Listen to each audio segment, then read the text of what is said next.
ស្ដីបងប្អូននេះត្រីក្រំនេះក៏អត់ទាន់ដល់មួយខែទេក៏ទូចប៉ុណ្ណឹងជើងធុកឥឡូវខ្ញុំពិសោធន៍មើលខ្ញុំមកដាក់ជុំគ្នាខ្ញុំយកមកដាក់វាតែឯងហើយដាក់ចំណីនេះឃើញថាឡើងធំហើយឡើងធាត់ទៀត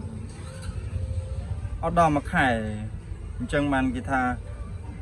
យើងចំត្រីក្រឹមយើងត្រូវតែឆាប់បំបែកវាដាក់ដោយឡែកវាបើមិនចឹងទេអាណាខ្លាំងក៏ស៊ីចំណីបានច្រើនទៅអាណាខ្សោយក៏រកចំណីអត់បានទៅអញ្ចឹងនេះខ្ញុំពិសោធន៍មើលឃើញថាយកមកដាក់ដាច់ដោយឡែកឃើញថាធំហើយធាត់ទៀតអង្កលខ្ញុំយកមកដូចជាមកដល់លើដូចជាអត់ដល់មួយខែឥឡូវនេះប្រព័ន្ធណាណៃក៏យកមកប្រព័ន្ធជើងធុកហើយស្គមទៀតថាមិនរស់ទេដល់ពេលយកមកដាក់ដបទៅបសោតដាក់ចំណីទៅមានណានេះប្រព័ន្ធណាណៃ